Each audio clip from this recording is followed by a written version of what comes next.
Hello, everyone. We're going to start in just a moment. I would ask that all of you fill out the comment cards. It really helps us knowing where our marketing dollars are going. I greatly appreciate it. And I would now like to introduce our director, Dr. Jordana Pomeroy. Thank you, Mariana. Before I forget, please turn off your cell phones. I always forget to ask people to do that. So as Mariana said, I'm the director of the Frost Art Museum.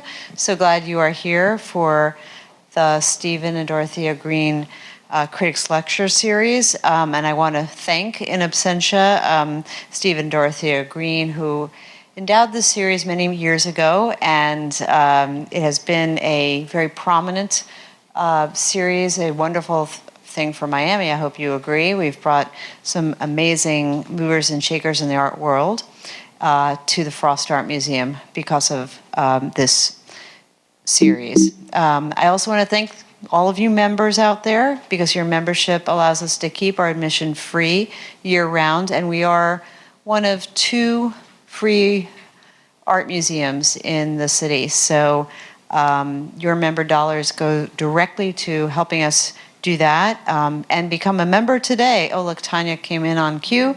And your name will be put in a drawing for VIP passes to Pinta, Pulse, and Scope art fairs.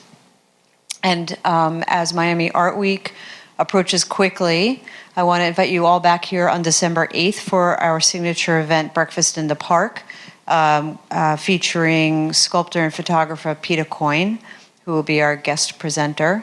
And of course, you all are probably familiar with it. We have a wonderful breakfast, and I hope to see you back then. So today's guest speaker, Willie Cole, calls himself a perceptual engineer. And he says it's his job to change the way we see things. Perception is, as he says, an outgrowth of awareness or education.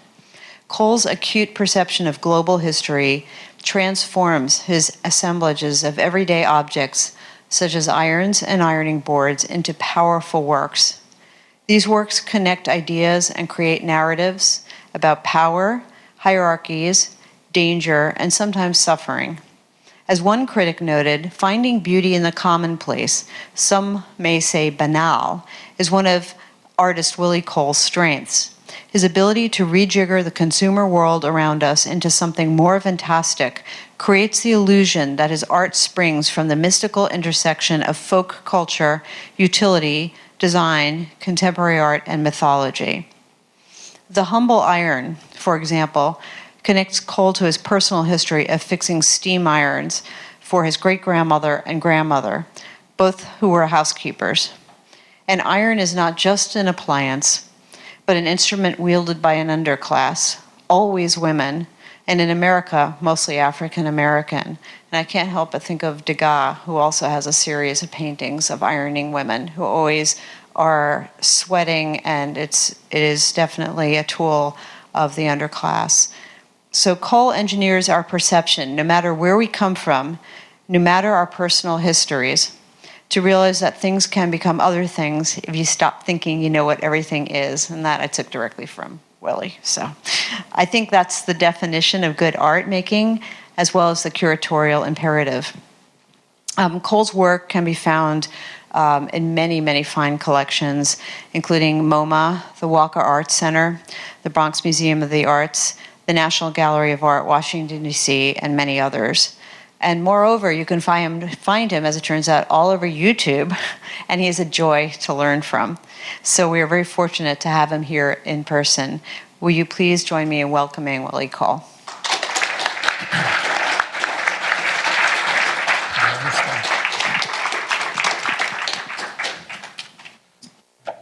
Thank you. Thank you for coming. Her words are a great introduction. When I hear these introductions, I sometimes try to imagine who she's talking about. Because my thing changes all the time. It changes in a way that I call the Elegba principle. Elegba is the West African god that stands at the crossroads. And this is an installation about Elegba, it's a room of revolving doors. I actually made this in 1994. But it's important to me now because my life is at this point. I'm at that age now where you think about the next half of your life. And the art world is changing so much, so my whole life is about change now. In this installation, you walk through a revolving door and you come to 4 more doors. You have to make a choice. And the videographer arrived here before we put the words on the doors, but each door has text on it. So you might walk through a door that says fried chicken, then one that says a new car, then one that says red shoes, blue shoes, a man, a woman, etc., etc. So I always use this for my introduction, but I will move to the next slide. And this particular presentation, I used to always show what I call a chronological show and tell. I've been making art since I was 3 years old, so I don't start with stuff I did at 3, but I used to start from 1978 to the present. But in this event today, I just want to show the origins of my work with the steam iron, and then some excerpts from my last show in New York City, which was in May, and then the things that I'm doing in the community, which are exciting to me because it makes me independent of the art world. The art world in some ways becomes volunteer slavery because you have to make a living, so everything has a deadline and a purpose, and sale or no sale, and that kind of diminishes the creativity sometimes.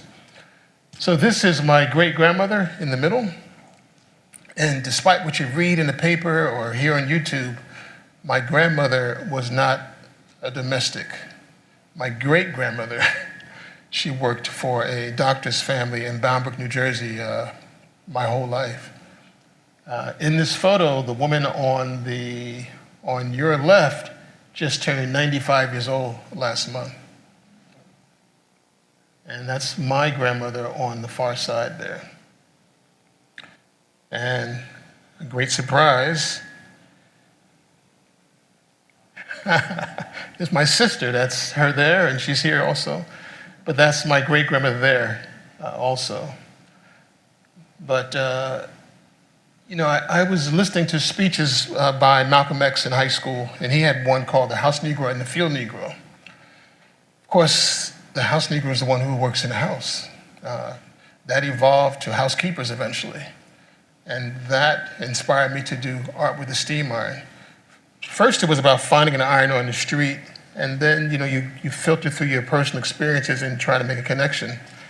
The iron I found on the street, I did not recognize it as an iron or as anything African at first, but after bringing it into the studio and photographing it, I began to see it as an African mask. This image shows a school in New Jersey started by Booker T. Washington that teaches women domestic skills. It closed down about 30 years ago, but my aunt actually went to this school. My aunt, who is now like almost 80 years old. But this shows my thinking about the iron that evolved. So when I found my iron on the street, the first thing I did was I made a list of all that it made me think about. I'm going to turn the pointer on here.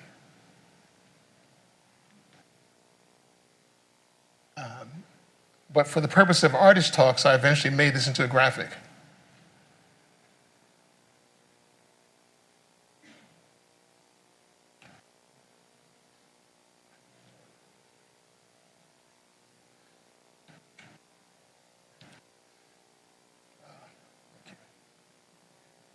The top one, okay. So again, I found the iron on the street. It had been run over by a car. I was in the city of Newark. And it was in a neighborhood that didn't get the streets cleaned that often, so it had been there for a while. At that time, I lived in Newark, but I had a studio in New York.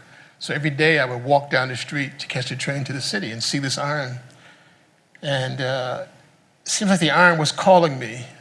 So eventually I picked it up, took it back to my studio and photographed it. And this was like 1988, so I photographed it with a Polaroid camera. And then I began to see it as a Dan mask. The Dan are the country that was actually started by the U.S. Former slaves were sent back to Africa, and they started Liberia. And the dominant tribe there was called the Dan people. So that's what the iron looked like to me at that time. So here, you see the iron, the original iron. So now I break it down into what I actually see. So I see a black handle. So my personal connection to the word black is, as an artist, is not just the color black, but the people black. I see silver for the body. My personal connection to silver is money and wealth. So that divides us into two sides. So this side, you see the domestic worker.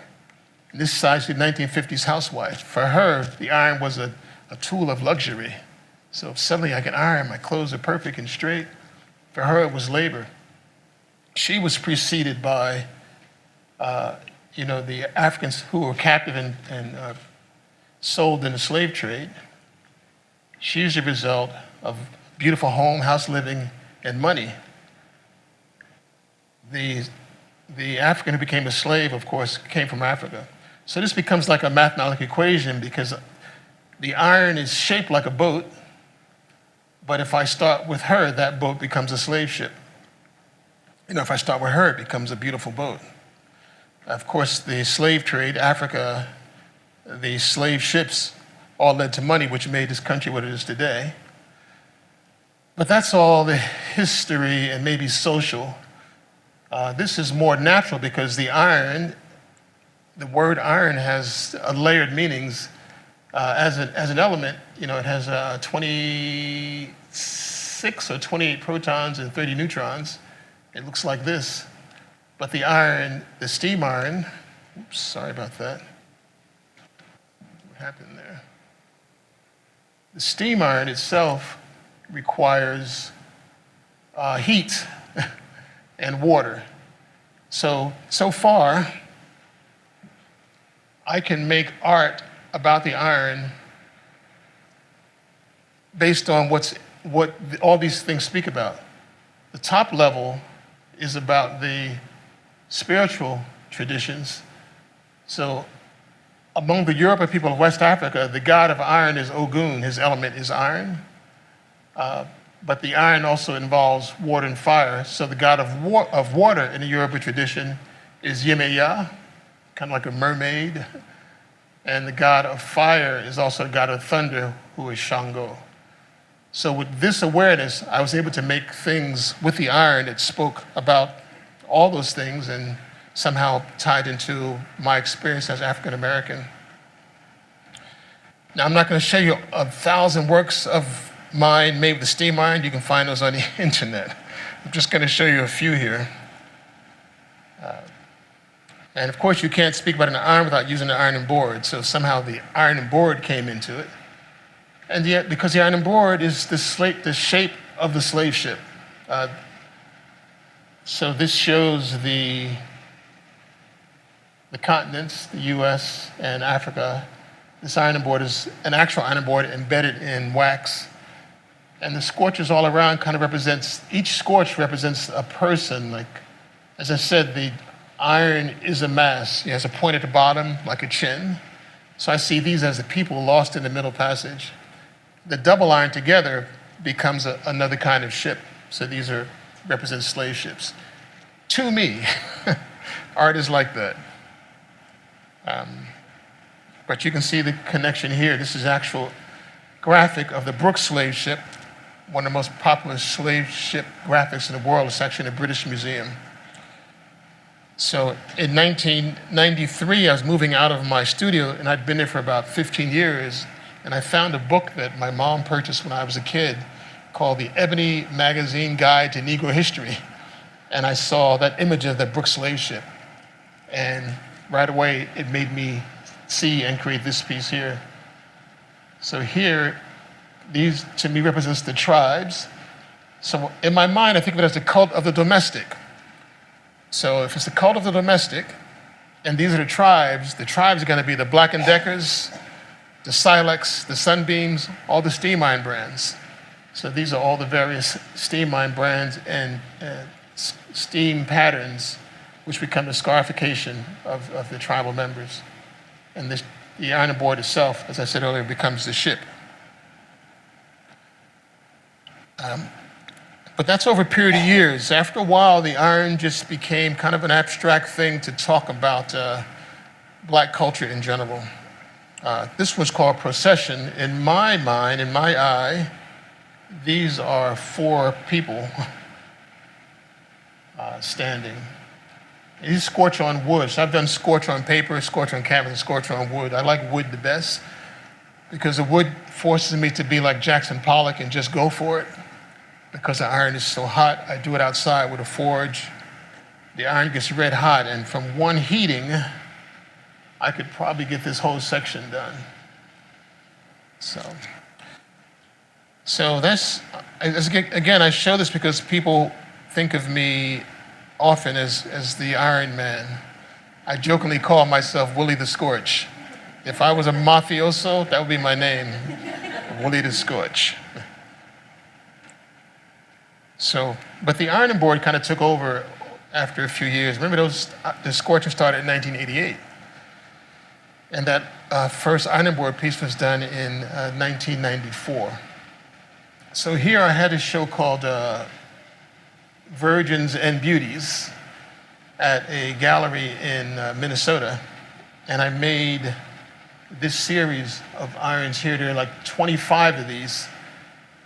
And each iron represents, of course, a woman who has been in that domestic service. And for my personal history, I was able to name each one after women from my family and in my own awareness.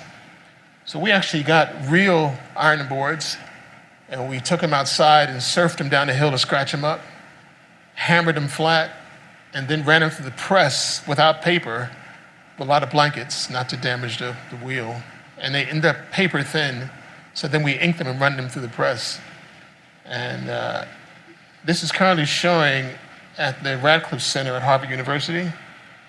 And they have names like Bertha, Eva May, Esther, those kind of antebellum names that my grandmother and great-grandmother would have had.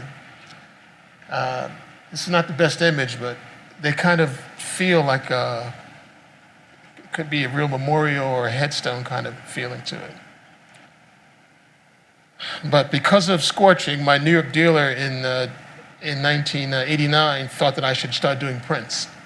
So I became known as a printmaker, even though before that I'd only done prints on T-shirts to make money in high school of Jimi Hendrix and Carlos Santana. But here, all these years later, I've established the iron as something that represents African American experience. So this is called domestic, American domestic, as opposed to American Gothic. This is the actual Dan masks from Liberia. These are both Dan masks. And I know you're familiar with that painting. This is a print I did for the David Driscoll Center in Baltimore, Maryland, just last year.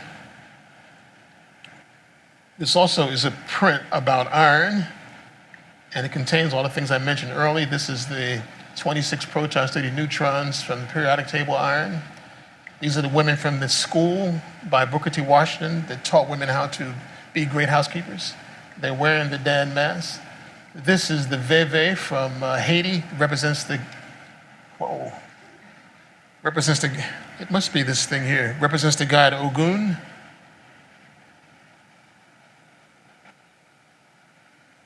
I think my thumb might be too big for the control. That's what it is. That's good. Represents the god Ogun. And this was also a print from last year. My most recent print is this one. So I was a graphic designer before, I'm still a graphic designer, but marketing requires pigeonholing.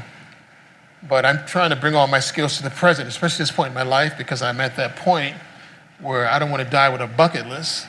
I want to have a life that's an encore of bringing all the things that I've always loved to do. So I did this print a few months ago. Because of this awareness of perceptual engineering, I look at the shadow shapes that the iron makes when it's exploded. And then I find things in African art that fit those same silhouettes. So this piece is called Between Body and Soul.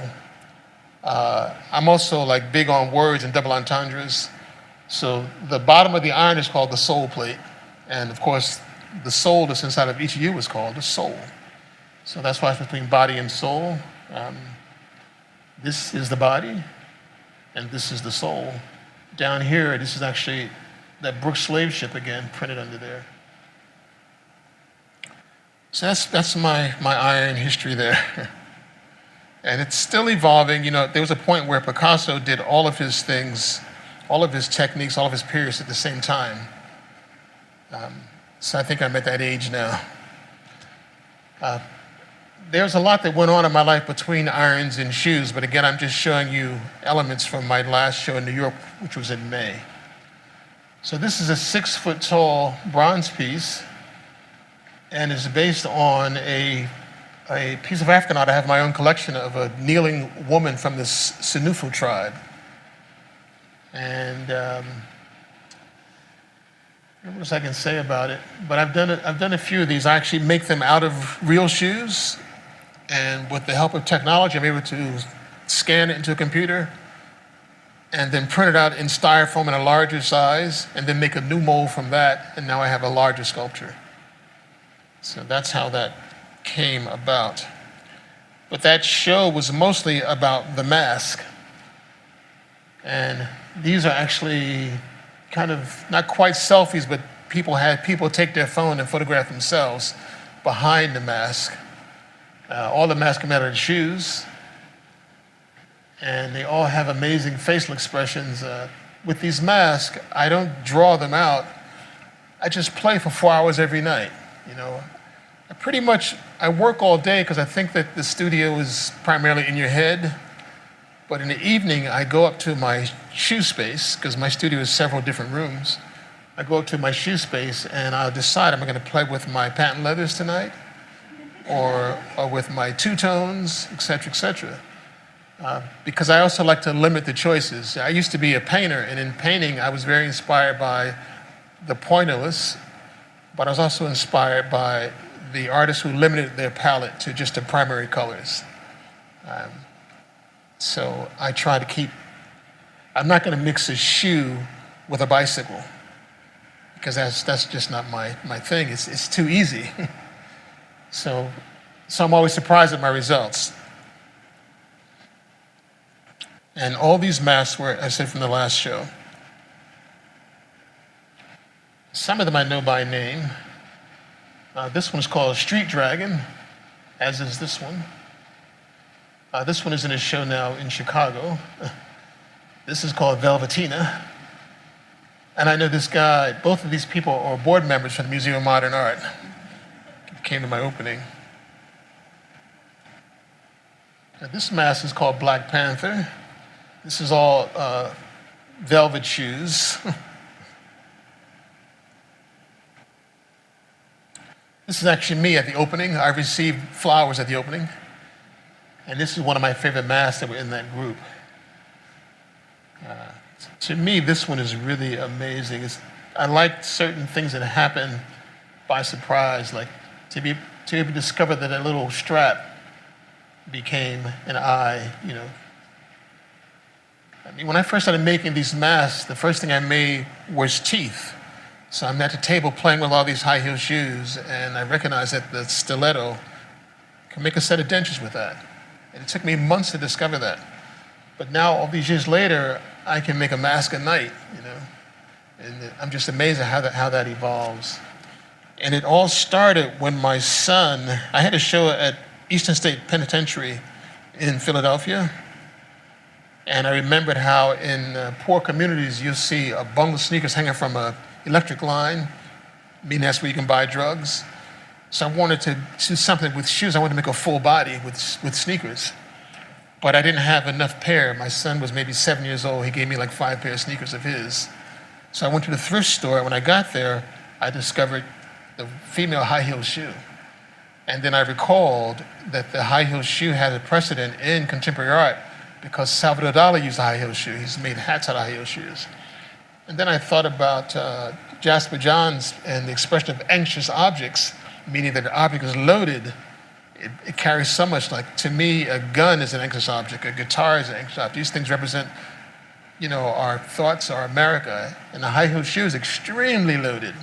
And it comes in different styles, which means different loads, different colors, different textures, and it is not that much different in shape than the steam iron. So that means I'd already studied for it. I already got my BFA in irons, so I'm gonna get my master's in shoes.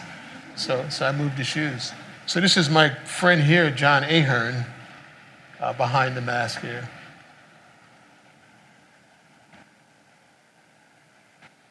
It's me with the flowers again.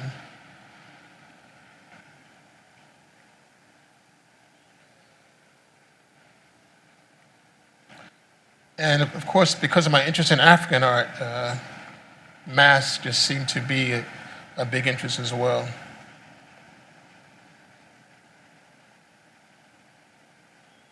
So this is those masks without people behind them from the show.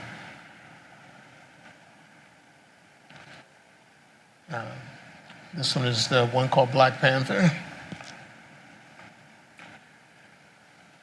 This one I made for a show in Hong Kong last year, and I don't speak any of the languages of Hong Kong. And it wasn't like the big Basel fair, it was actually a small fair, and I was the only American artist there. And everybody that walked by this mass spoke their language, which wasn't English, but everybody said, Transformer, Transformer. So I decided to call it Transformer. This next one here is called Eye Candy. What I like about this is, of course, the eyes. It's just, you see this is just the heel pointing straight at you. And it's always nice to discover new things. Like when I made this one, I never made a mouth like this before. I've never made eyes like that before. And there's still so much more to learn, even though I have my master's already. This one was called Ashley Bickerton. I don't know if you know Ashley Bickerton's work. In the 80s, he did a lot of fancy things that looked like backpacks. But he moved to Tahiti or someplace like that and started doing these crazy portraits out of various materials. But these are the colors that he used. So I decided to connect with him in that piece. This is called Mousie, but I think it was actually inspired by the deer in my front yard. And with pieces like this, I enjoy when I can use the strap to emphasize something. And the use of negative space, where the shoes open, where your toe would come through, becomes the nostrils. I like that discovery. And it's always discovery. I don't make any sketches. I guess I just spend every night at 11 o'clock, because there's a radio show in New York at 11 o'clock I like on public radio. So that gets me back in the studio every night at 11 o'clock. And I end up being there for like 4 hours. This is the snake charmer. So here you see I was working with my lizard skin shoes, my reptilian shoes.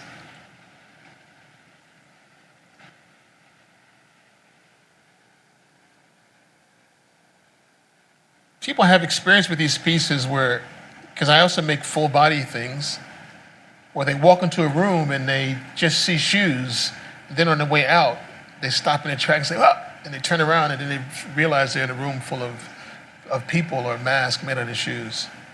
So I think about when I was a kid, there was a TV show called The Twilight Zone. No, The Outer Limits. And the announcer would say, "Do not touch the dial. We are in control of your TV." And that's what's happening here. I'm in control of your mind right now. I mean, you know these are shoes, but you can't help but see what I want you to see. And I love that experience here. So I also, to inspire the people to do the selfies behind the mask, I made these prints in the show. That's a photo I found on the internet, these two ladies here. And this is actually a selfie donated by a friend wearing another mask. So now I'm going to show you the things that are most exciting to me now, because they take me outside of the traditional art world. Hopefully they'll merge together one day, but at one point in my life, maybe about 10 years ago, I had a feeling that I was like making toys for rich people. And I wanted to do something that impacted everyday people who don't go to museums and galleries, get more people involved. Art is, for me, a solitary practice. So I started making art out of plastic water bottles, a really low art material, but with great potential that the world has not realized yet. I thought I was the only artist doing it. After doing it for 2 years, and I've been doing it for 5 years, I discovered there are other artists making something out of water bottles, but I am certain that I am the best. But this here is a body of trash that is in the Pacific Ocean that is the size of the state of Texas. That just shows the condition that our planet is headed in. One day this would be like the 51st state. So my bottle process begins with, actually if it's a public project that involves schools, the little kids are washing the bottles and removing the labels. And then the next grade level, like the high school kids, put holes in the bottles, and then they thread the bottle onto wires. So here in my studio, I'm threading the bottle onto wires myself. So once the bottles are, and I love the sound too. I've actually extracted the sound and made a CD, like take, say 3 minutes of this sound and give it a name. Triggers different thoughts, like Duchamp calls a ready-made aid. The titles give you a prompt. But this is the result of what I just did. So this is my front yard here. And you can see this long line, and it goes beyond. I mean, it goes all the way back here, towards the garage. But this is thousands of bottles. It takes thousands of bottles to make anything for me. Again, I have this, the thing I mentioned earlier, I don't want to mix materials. And it evolved, like with the irons, it was about taking the iron apart, using all the parts on one iron, thinking about how archaeologists would find some bones in the ground and put them together and tell you it's a brontosaurus. And you would believe that. So I said, okay, I'm going to take this iron apart and I'm going to reassemble it and tell you it's something else. So that was where the oneness began in my sculpture. But the bottle, like the shoe is one kind of object, but they're different shoes. The bottle was the purest of the oneness for me. And one bottle becomes these sheets of bottles because I thread the bottles onto 12-gauge wires of various lengths. I lay those bottles side by side. Then I take another wire and I weave across and make sheets. So these are rolled up sheets of bottles, and each sheet is probably 12 feet long. So now it's like cloth. So I can shape it into anything that I want. But the first thing I actually made with the bottles was chandeliers. And I made the Buddha Chandelier. It came about, I had an opportunity to show at a sculpture park in New Jersey, in Hamilton, New Jersey, owned by the Johnson family. And when I got the call, my mind went to big budget right away. When I went to the meeting, they said there's no budget. So in the meeting, I'm drinking water. And I guess the bottle just started talking to me. So I'm squeezing the bottle and manipulating it, recognizing that the bottle is made to be collapsed. So now I'm able to shape the bottle into something right there in the meeting, into a fish. And that kind of, that blew my mind. So that night when I got home, I actually dreamed about water bottles. But in my dream, I saw a chandelier. And in the chandelier, I saw a picture of Buddha in every bottle. So the background image is actually close-up of the chandelier. I mean, a full shot of the chandelier, but the detail shows you the Buddhas in the bottle. And this was that first chandelier. This is 12 feet across and probably about 12 feet long as well. But this is just the skin. Remember, this was the first bottle piece that I made. So it's evolved a lot since then. But for that show, I made the chandelier, and I took it to the gallery in pieces, because I read that Dale Chihuly's glass chandeliers come in pieces, and they assemble them on location. So I did the same thing here. But this is like 4,000 water bottles.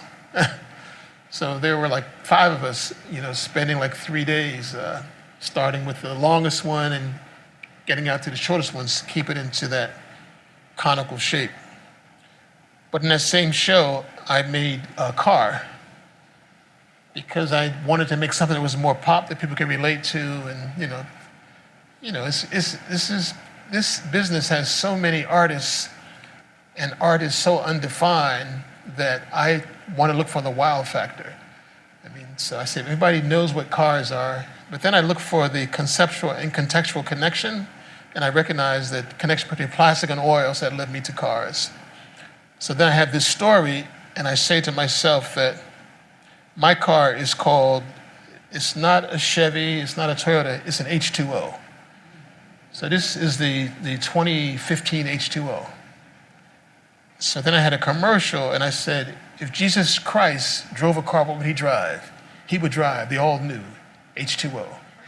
And this is it. This is the H2O. This one was kind of based on a schematic of a '59 Cadillac. You can see this view of it here. And it's a Cadillac because I went to Boston University, and when I was there was a Cadillac dealership across the street.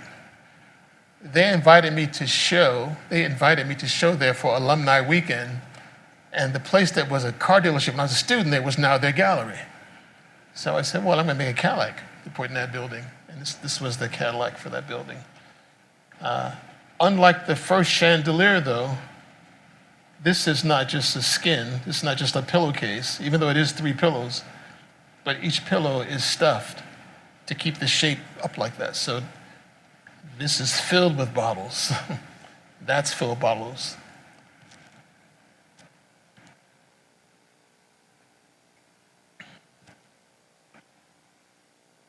My second round with bottles happened here at a firehouse in Newark, New Jersey, because one of the firemen had come to my show in Hamilton, New Jersey, and asked me if I want to hang a chandelier in the firehouse. I did that, and a local curator saw that and got the fire department to let me use the whole firehouse as a gallery for 3 months. This is a firehouse that they just use to store equipment in. The backside is with the active part where they respond. So again, I hung my chandeliers first. Then I bring in rolls of bottles already ready to go, threaded. I hang them as curtains. So I end up making 2 rooms that are 15 by 15, and there's a 4-foot hallway between them, and a chandelier in each room. And so once you're in there, you don't even see the firehouse anymore because every wall is bottles. And that installation is probably about 20,000 bottles. A polyethylene leaf bag is 250 bottles. I have a shipping container like you see at the docks filled with bottles in my yard. Because every time I get a project, they say how many bottles you need. I always say 20,000, even if I don't need 20,000. So I'll always have bottles. And now in the city of Newark, there's a water problem with lead pipes. So the city's distributing water to the community. And the city has commissioned me to make art out of the bottles. So these just people enjoying. So this is the remake of the Buddha Chandelier, where now it's solid bottles. It's not just a skin anymore.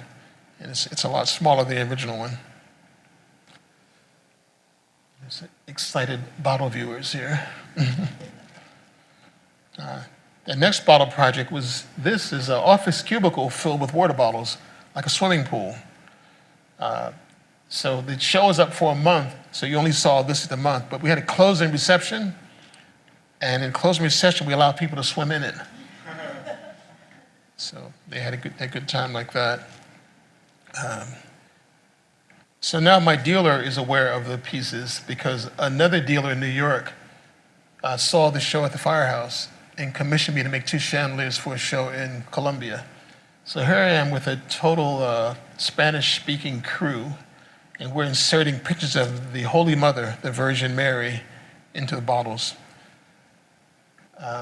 Because for me, like if you see a pile of clean bottles, I mean, for me, a pile is like 100 bottles. It is so beautiful. The way it plays on the light is beautiful. I think of the bottle as it's a kind of a, what would you call it, a contrasting, contrary object. The bottle itself is delivering life-giving things to us, but the physical bottle itself is killing us. So the bottle to me represents life and death. You know, the show in the firehouse was called Water to Light because it was about the light reflecting on the plastic, and to me, light is spirit. Light represents spirit. You know,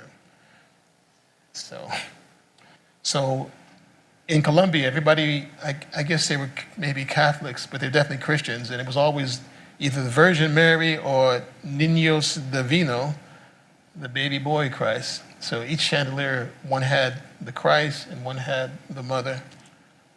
So I made two of them for this building. It's me doing the Vanna White, so you can look at them. It's a beautiful facility, and they're still there today. This was, I think, 3 years ago.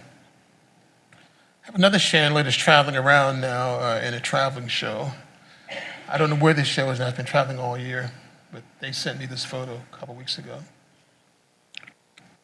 So now the dealer says, oh, let's get one in the gallery here in New York.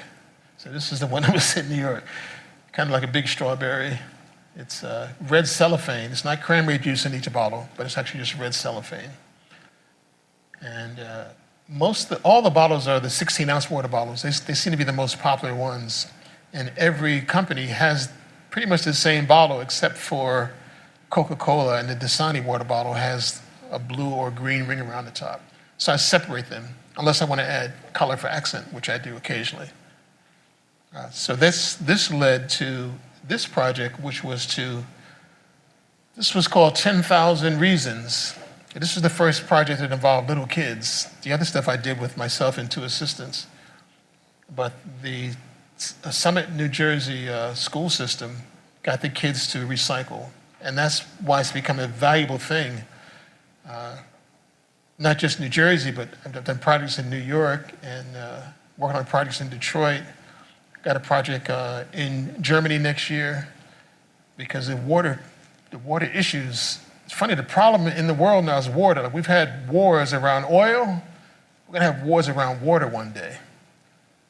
But the solutions that they've put in place for the water has resulted in a plastic problem. So it's really a powerful way to get people to talk about the topic. And the process of making with the kids, so the kids are taking labels off of bottles, and they're all sitting in a circle doing that. It's like when I was a little kid, my great-grandfather, we were shelling peas while sitting around a pot, and we're breaking the peas open and throwing them in a pot. It's the same thing. So it's like a really communal thing. But they are a captive audience, so now I can talk to them about anything. I can show a video about anything, and they just got to listen. So I like that about it. So at one point I said, this is me, I'm abusing these kids.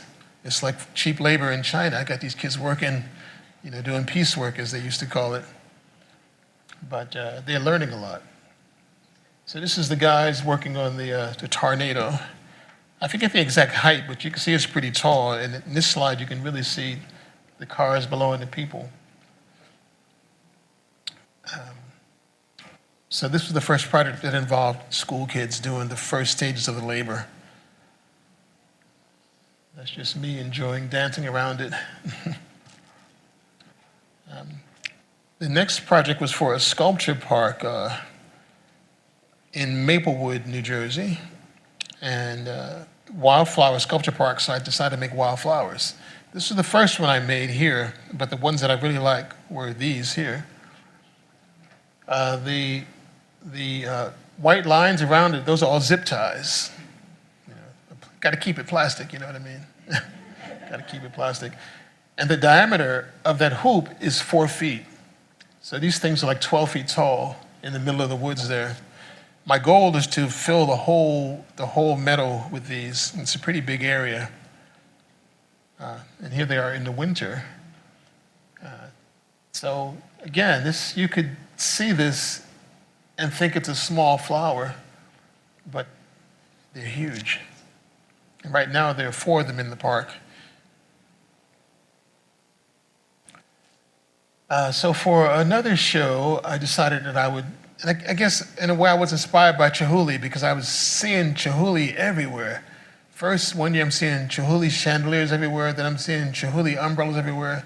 So I decided to make some umbrellas too. And I made them out of bottles here. And so like I said, some of this is just cell phone shots. I know we live in HD times, but the phone is always the first camera that I have access to. This is the inside view. That's my daughter there holding the umbrella in that little insert there. So that led to a commission from the David Driscoll Center in Baltimore, Maryland, where I was going to make a 30-foot, wasn't quite an umbrella, but a 30-foot canopy to go across the ceiling of the gallery. So here I'm making the armature for it.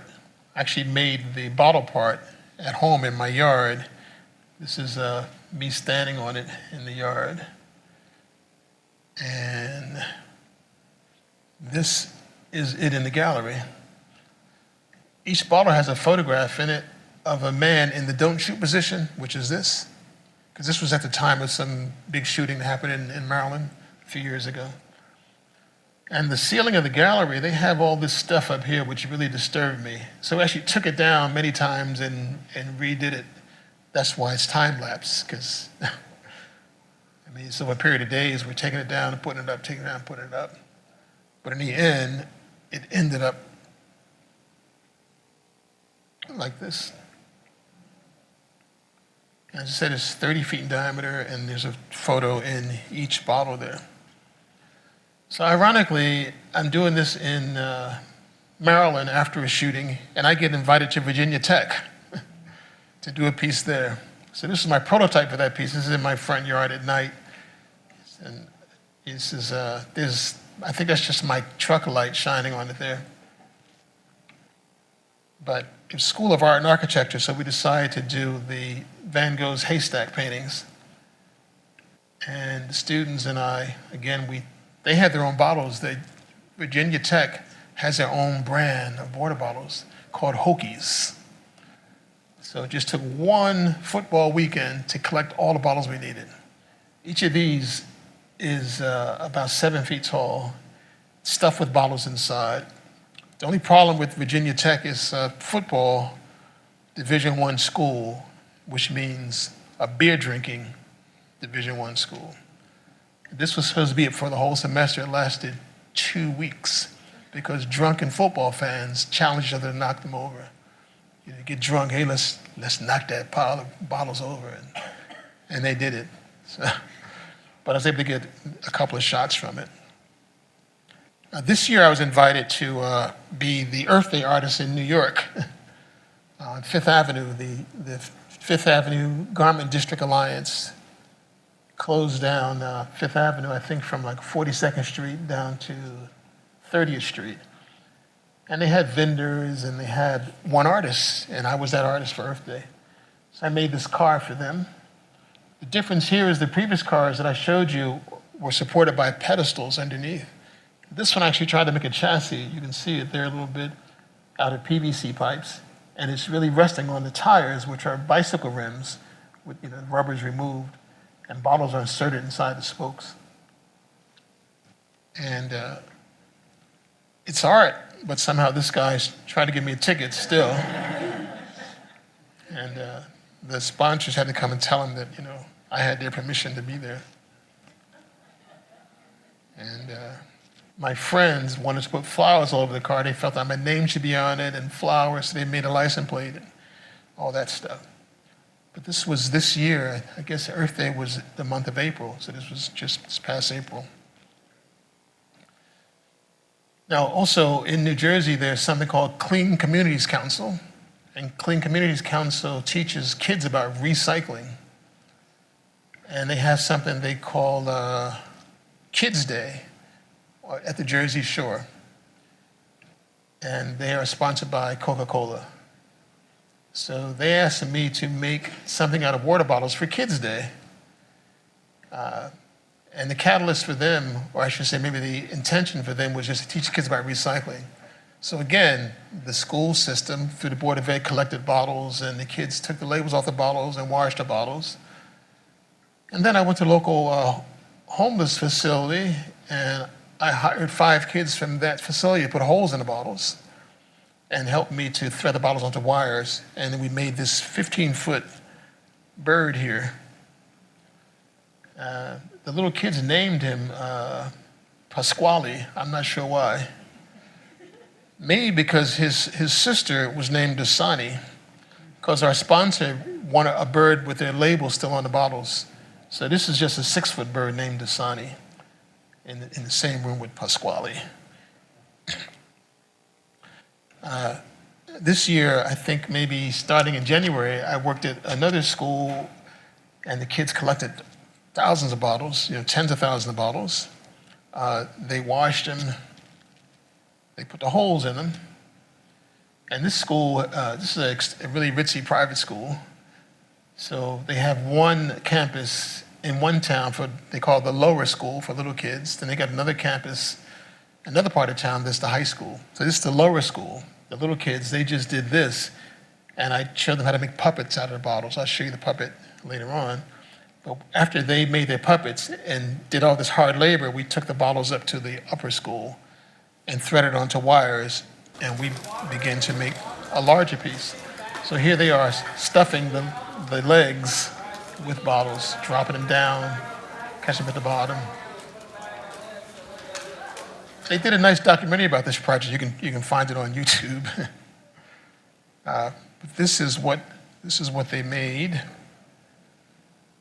This guy is 30 feet tall, and he's also not just skinned but stuffed with bottles.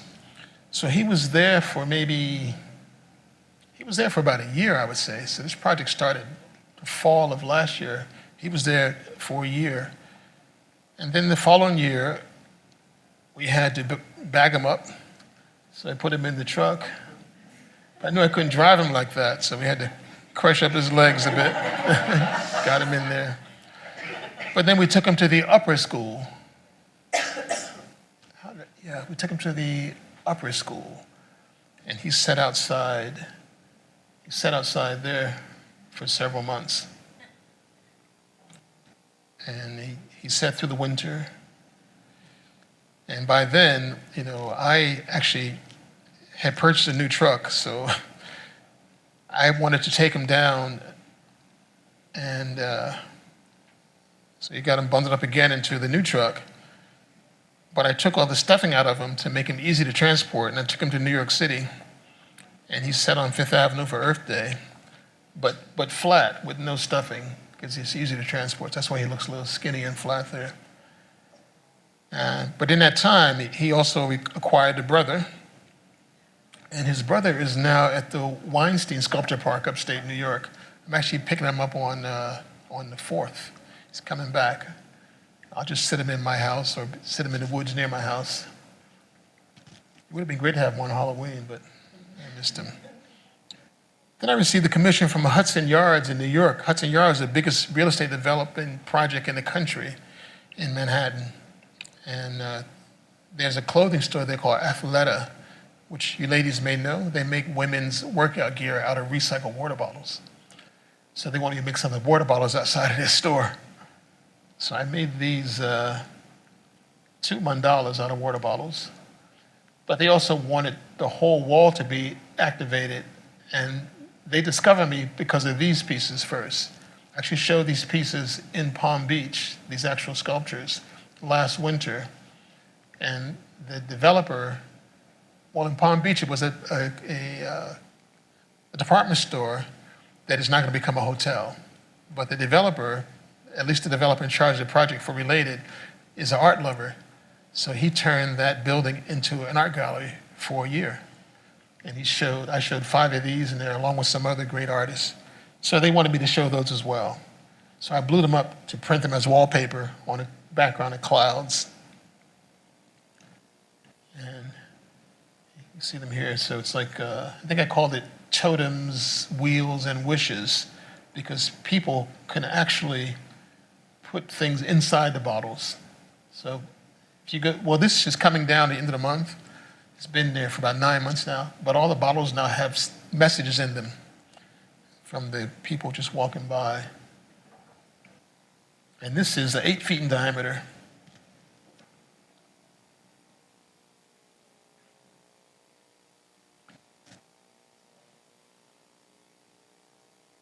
This armature starts out as a lampshade, and these little wings, like pretzels, are made separately and just attached to it in graduating sizes.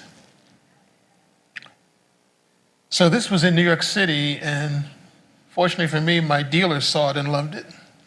So now for my show I had in May, she said, well, Willie, let's have one water bottle piece. So I made this for the show in New York. This is how it looked in the studio before I put the center in. And this is how it looked in the gallery. It comes apart leaf by leaf, so easy to transport. And my last slide will just show you the puppets that the kids made. So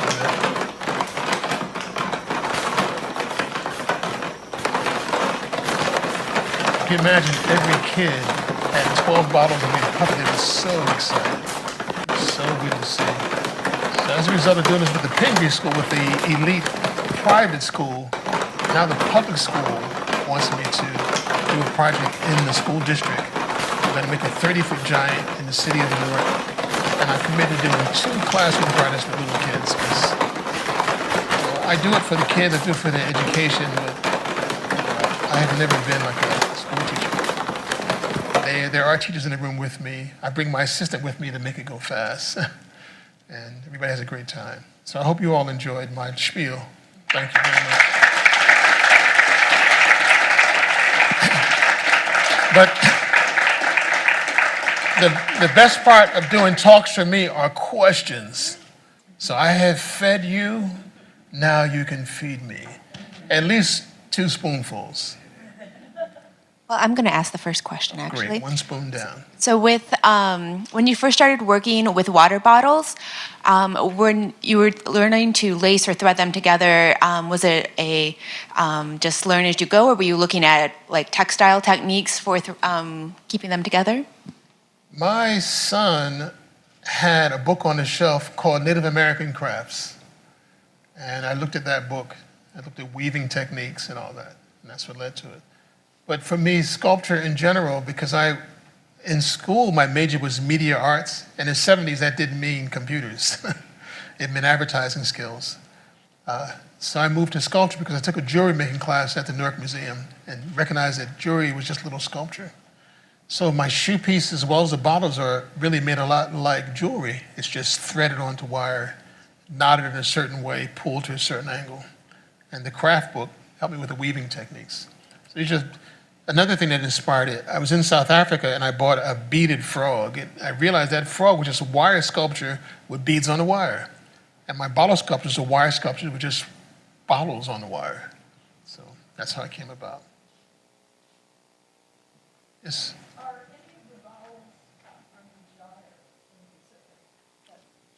Are any of them what? Are any of the bottles from the gyre in the Pacific, that huge? Oh, no. Are any of those brought to land and recycled in any way like what you're doing? No, not yet. Maybe I should initiate that project. But there's more than one big bottle reef in the ocean. That's just the biggest one. I have a friend who does projects in Mexico. He cleans up the beach, and he finds 1,000 bottles washing up every day. But all my bottles are recycled from the community. I get the kids to bring them from home. And the city of Newark has this lead pipe problem now. And the city is distributing, water by the case to the communities. And they had to figure out something to do, so they called me. Oh, yeah, yes. And I might need your help, too, though. Do you have any advice for any aspiring artists? Like any advice to embrace the art world? Well, the art world is a huge universe. Like I have a friend who does not have a dealer, but he makes a few $100,000 a year because he makes little fat women out of clay, and casts them in bronze and gets in the station wagon and drives all over the country to community art fairs and sells out. So that's one art world. I got another friend that only does a senior citizen show in his town. He doesn't make a living at it. He's an elder, retired, but for him, that's the art world. My art world is hard to break into because, I guess probably because the word art is so undefined and the meanings are changing. And once art became conceptual and it wasn't about beauty or representation, it was open to anything. So I would say, and then technology's changed too. Like I jumped into the so-called higher art world in 1984, and there was no internet. I actually had lost my job. I was a computer graphics artist when that was a new industry, but I had unemployment for a year. So in my mind, I said, this unemployment is a scholarship. I'm just gonna work every day and create a nice body of work. And I would go to New York to Soho, and I would go to every gallery every month. And through that process, I'm in the gallery one day, and they're making a video about this artist. And the cameraman says, we need somebody to stand by the painting for a sense of scale. Can you do that for us? And I was the only person in the gallery, so I did that. And they didn't know that I had studied acting as well. So I really appeared to be enjoying the painting.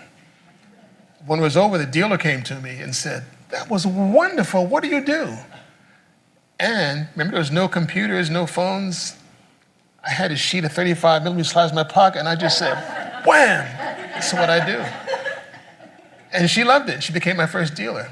Prior to that, I had sent out slide sheets to every gallery in New York, every gallery in Chicago, and got no response and got them back. So that approach is still valid, except now those images are on your phone. You just gotta select the right time to show. Like at an art fair, you don't want to show them your work on your phone because you're distracting them from business. But if you go to the same gallery regularly so they know your face, and then eventually you can say hi and, oh yeah, nice show, I saw the last one. You just gotta break the ice, whatever your personality will allow you to do. But the first question you have to ask yourself, I think if you want to be a so-called professional artist, is what is your risk tolerance? The same as if you were investing in the stock market, your broker would ask you that first. What are you willing to sacrifice? If you lose your principal, are you going to be okay?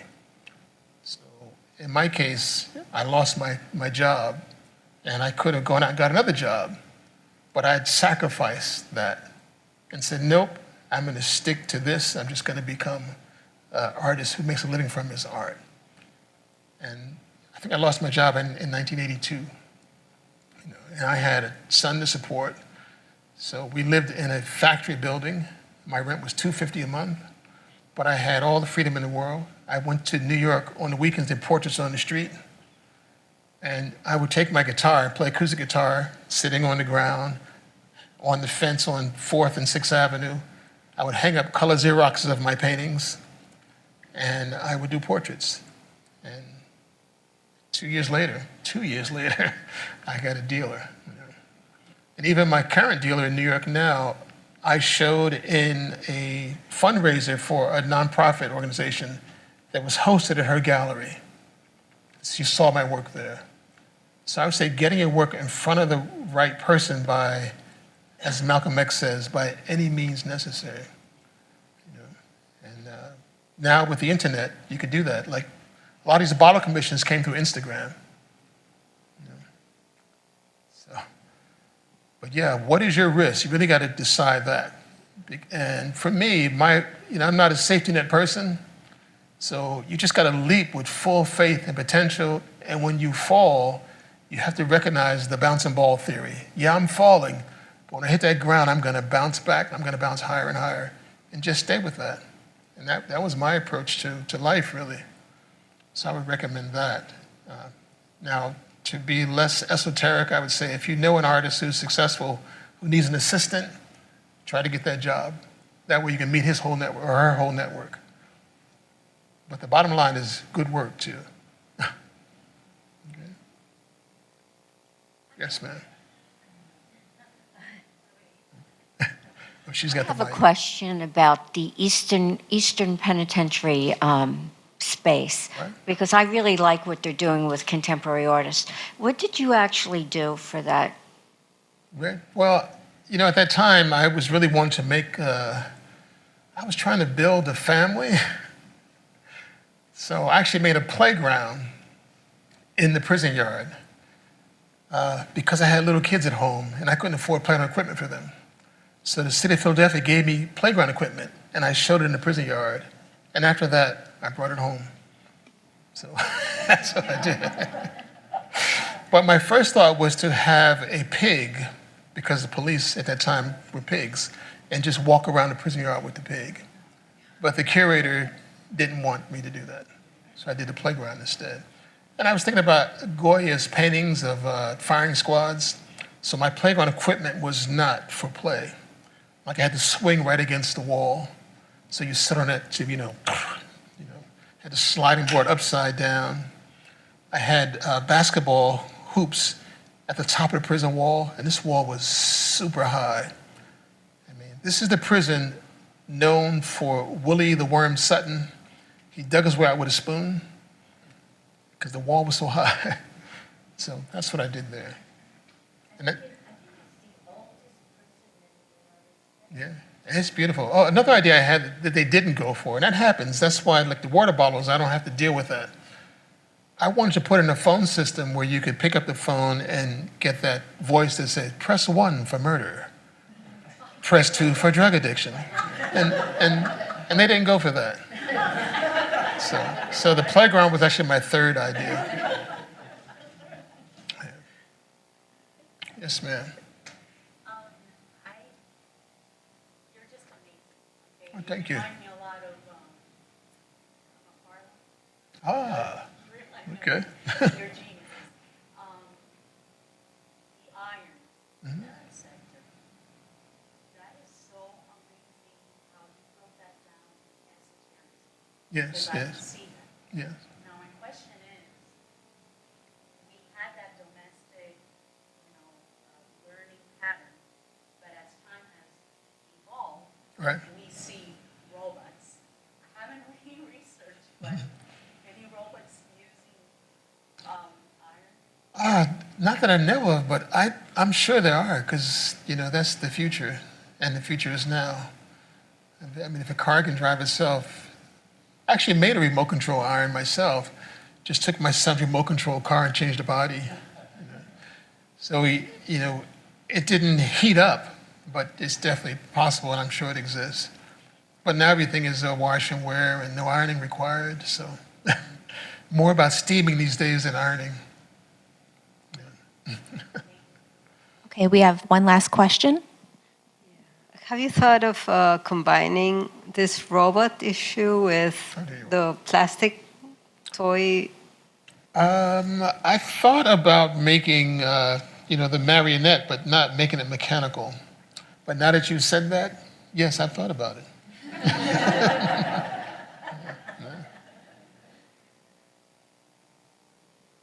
All right, well, thank you, everyone. Can we get another round of applause for Mr. Cole?